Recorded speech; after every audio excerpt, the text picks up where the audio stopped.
साथियों, आज हम एक बहुत बड़े मिथ के बारे में बात करने जा रहे हैं, जो कि स्वयंभू विद्वानों ने अपने शोध का नतीजा बनाकर फैला रखा है। और यह बात कही गई है गुरु के लिए, गुरु बृहस्पति के लिए। और यह कहा गया है कि कुंभ राशि में बैठा हुआ गुरु किसी भी लग्न में, किसी भी भाव में हो, वह उच्च राशि जैसे ही फल देता है और सदा शुभ ही होता है और जातक को धार्मिक बना देता है। धार्मिक होने के साथ साथ ही उसको एक चिंतक, दार्शनिक भी बना देता है। अब इससे ज्यादा हास्यास्पद बात कोई हो नहीं सकती। और जो भी लोग यह कहते हैं, उनके स्वयं गर्भित ज्ञान के ऊपर क्या कहा जा सकता। अब एक बात तो आप ज्योतिषी होने के नाते स्वयं भी समझते होंगे कि कोई भी ग्रह यदि अपनी उच्च से तीसरा और आठवां बैठा है तो वह जातक को कितना बड़ा धार्मिक या दार्शनिक या उच्च के फल दे पाएगा।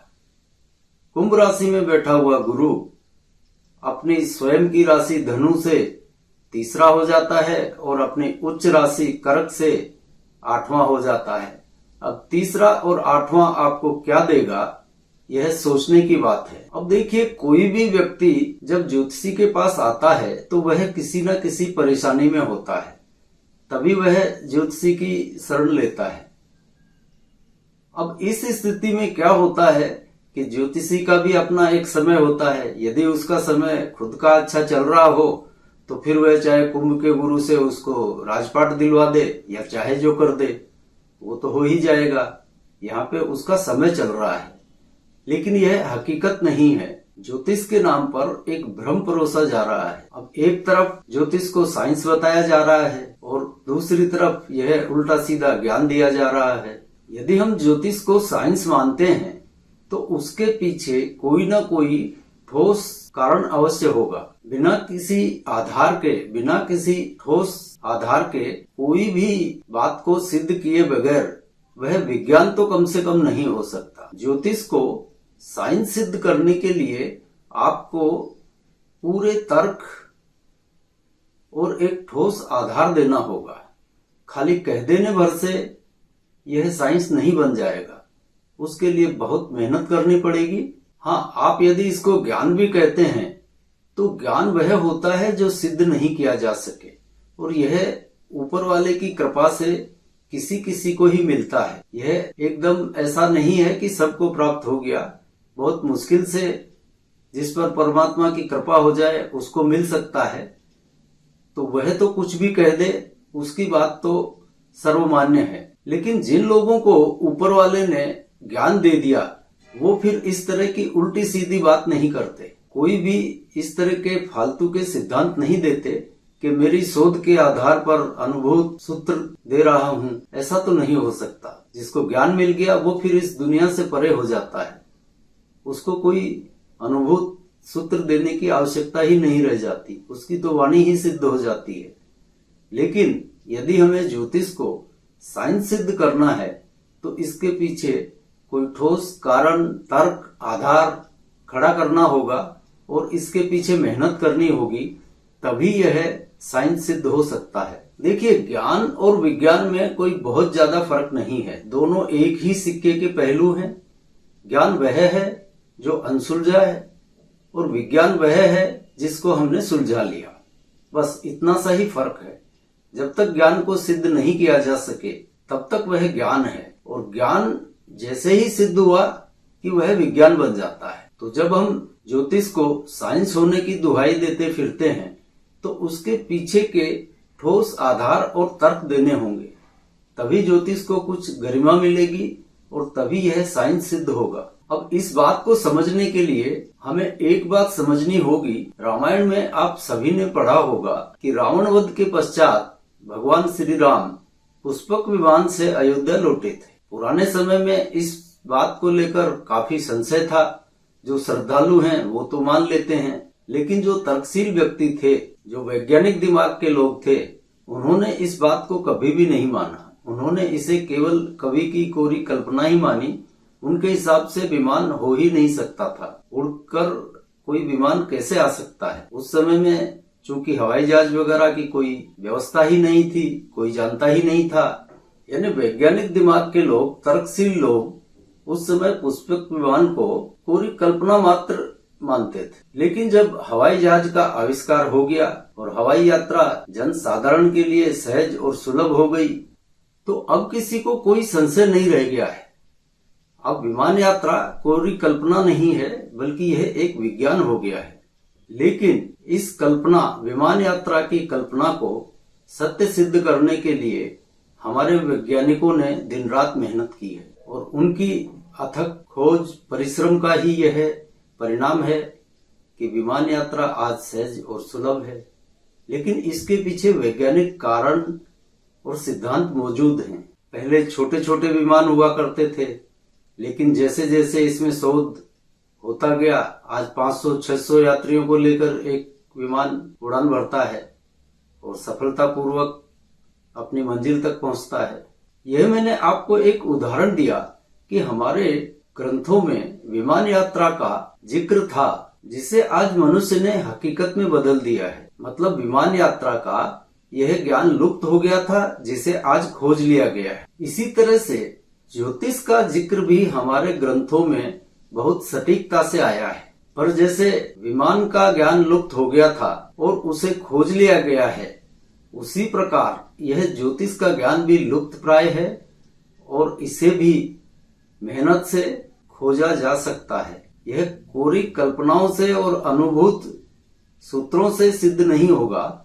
इस पर ठोस रूप से कार्य करना होगा, लेकिन इसे खोजा जा सकता है। और यह ठीक उसी तरह से मौजूद है जिस तरह से विमान यात्रा का जिक्र था और वो आज हकीकत में बदला। इसी तरह से ज्योतिष का भी अपना एक अस्तित्व था। इसकी कड़ियां लुप्त हो चुकी हैं और उन कड़ियों को हम जोड़ सकते हैं, लेकिन सिर्फ अपनी मेहनत और खोज से। मेरा कहने का कुल तात्पर्य इतना है कि विमान की तरह ज्योतिष भी एक अकाट्य विज्ञान है और इसे खोजा जाना चाहिए। यह लुप्त प्राय है और इसमें शोध की आवश्यकता है। और जिस रोज मनुष्य ज्योतिष के इस ज्ञान को, इसके रहस्य को खोज लेगा, उसके बाद से उसकी जिंदगी बहुत सरल और आसान हो जाएगी और एक अद्भुत बदलाव मानव जीवन में आएगा और जीवन बहुत ही सहज, सरल और सुगमता की ओर बढ़ेगा। भविष्य की होनी अनहोनी के रहस्य खुल जाएंगे और जीवन को एक सही दिशा में समायोजित करने की तरफ यह एक बेहतरीन कदम होगा। और इसकी सामर्थ्य मनुष्य को मिल जाए तो जीवन वास्तव में बहुत सरल हो जाएगा। आजकल ज्योतिष के नाम पर सिर्फ भ्रम और भय बेचने के शोरूम खुले हुए हैं और पीड़ित जरूरतमंद लोग वहां खरीदारी भी कर रहे हैं और जमकर कर रहे हैं। यदि आपको अपनी परंपराओं से और ज्योतिष से सचमुच में प्रेम है, श्रद्धा है, विश्वास है, तो इन ढकोसलों से दूर होकर ठोस आधार पर, वैज्ञानिक आधार पर तर्कपूर्ण ढंग से कुछ सोचिए। तभी इस ज्योतिष के क्षेत्र में आगे बढ़ा जा सकता है। अनुभूत सूत्रों से कुछ नहीं होने वाला जब तक कि उसके पीछे ठोस कोई कारण आप नहीं दे सकें। यह काम कहने तक तो आसान है, लेकिन है बहुत मुश्किल, क्योंकि विमानन उद्योग को पूरी सुविधाएं मिली हुई हैं। एरोनॉटिकल टेक्निकल इंस्टीट्यूट और दूसरे सभी तरह के साधन उपलब्ध हैं। इसलिए 2 सीटर हवाई जहाज के साथ आज 700-800 सीटर हवाई जहाज उड़ रहे हैं। लेकिन ज्योतिष के साथ ऐसा नहीं है। और जो कुछ तथाकथित ज्योतिष महाविद्यालय खुले हुए भी हैं, वहां पर क्या सिखाया जाता है यह आपको भी भली भांति मालूम है। वही रटे रटाए किताबों के क्वेश्चन आंसर बना के और डिप्लोमा डिग्री दे दी जाती है, लेकिन प्रैक्टिकल के नाम पर वहां कुछ भी नहीं है। अभी 2-4 दिन पहले ही एक सज्जन का फोन आया था कि मैं 4-5 जगह से कोर्स कर चुका हूं, लेकिन सटीकता मुझे मिलती नहीं है। तो किताबों में कहाँ सटीकता है? इस पर तो ठोस आधार पर कार्रवाई करनी होगी, ठोस आधार पर खोजना होगा, तभी जाकर आप सत्य तक पहुंच पाएंगे। इस तरह के अनुभूत सूत्रों से तो आप कहीं भी नहीं पहुंच सकते। एक में गिरेंगे, दूसरे में उलझ जाएंगे, दूसरे में गिरेंगे, तीसरे में उलझ जाएंगे। बहुत मुश्किल काम है। खैर, अभी तो हमें अपने सीमित संसाधनों से ही इस पर काम करना होगा और अभी ये एक बहुत छोटी शुरुआत होगी, लेकिन भविष्य में यही छोटी शुरुआत बड़ी बन जाएगी। कोई भी पेड़ जब लगाया जाता है बहुत छोटा होता है, लेकिन कालांतर में जाकर वह एक विशाल पेड़ बन जाता है। आपको एक सूत्र बताता हूँ, आप इस सूत्र को ध्यान में रखते हुए यदि ज्योतिष पर काम करेंगे तो आप अवश्य सफलता तक पहुंच जाएंगे और नया कुछ खोज पाएंगे। आप किसी भी सूत्र पर काम करें या आपसे कोई भी कहे, यह कहे कि कुंभ राशि में स्थित गुरु उच्च के जैसे फल देता है, धार्मिक बना देता है, विचारवान बना देता है और हमेशा ही शुभ होता है, तो इसके पीछे क्यों को ले आइए, वह क्यों ऐसा करता है, इसको अपने अंदर पैदा कीजिए। सामने वाला कोई कहता है तो उससे पूछिए कि ऐसा क्यों होता है, या सामने वाला नहीं आपको जवाब देता है तो आप स्वयं अपने अंतर्मन में इन सूत्रों के पीछे के जो कारण हैं उसको क्यों के रूप में जिंदा रखिए। ऐसा हुआ तो क्यों हुआ। यदि आपकी यह आदत पड़ गई क्यों वाली, तो फिर निश्चित ही आप कुछ नया खोज लेंगे। याद रखिए, इस भौतिक संसार में कुछ भी एक तरफा नहीं होता है, बल्कि द्वैत के बिना यह संसार ही नहीं चल सकता। और हवाई जहाज भी इसी द्वैत के सिद्धांत पर हवा में उड़ान भर पाता है। टेक ऑफ के समय जब हवा उसके इंजनों द्वारा नीचे की तरफ बहने लगती है तो प्लेन आकाश में हवा में उठ जाता है। सिंपल सा कायदा है, हवा नीचे आई उसके प्रेशर से वो ऊपर गया, द्वैत है। और इसी नीचे की तरफ हवा को धकेलने की वजह से प्लेन को लिफ्ट मिल जाती है और वो हवा में तैरता रहता है। तो ज्योतिष को भी यदि आप विज्ञान मानते हैं और आपको इस दिशा में कुछ काम करना है तो इस सिद्धांत को मत भूलिए। कोई भी ग्रह एक जैसे शुभ या केवल अशुभ फल ही नहीं देता, और यह द्वैत का सिद्धांत उनके साथ भी काम करेगा, अन्यथा फिर यह विज्ञान नहीं हो सकता। यदि गुरु सदा शुभ ही शुभ फल दे रहे हैं तो फिर वो विज्ञान का हिस्सा नहीं है। चाहे कोई भी ग्रह हो तो फिर वह विज्ञान का विषय नहीं है। फिर आप इसको विज्ञान मानने की गलती नहीं करें। और अगर आप इसे विज्ञान मानते हैं, साइंस मानते हैं, तो यह द्वैत गुरु में भी मौजूद रहेगा, हर ग्रह में मौजूद रहेगा।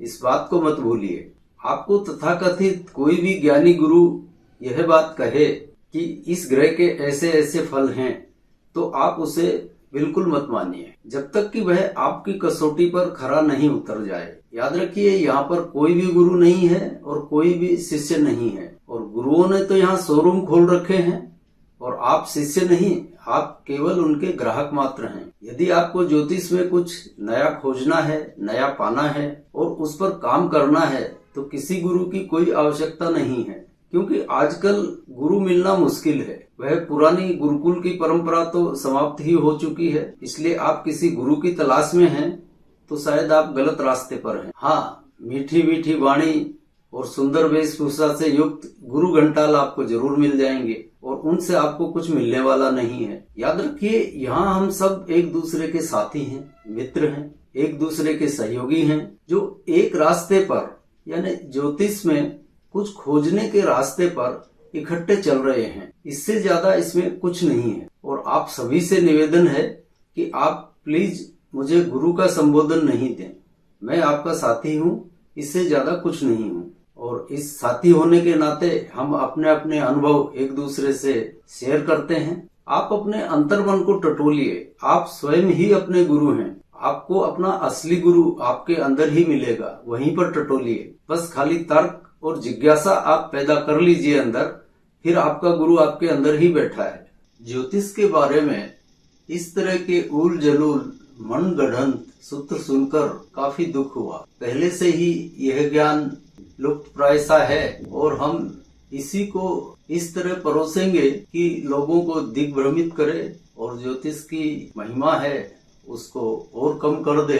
इस वजह से आज काफी दुख हुआ। फिर भी सत्य कहने से अपने आप को रोक नहीं पाया, इसलिए आपसे इतनी बात की। अब आज के चैप्टर को यहीं विराम देते हैं और अगली बार आपसे मिलते हैं किसी नए विषय के साथ। तब तक के लिए जय जय सिया राम।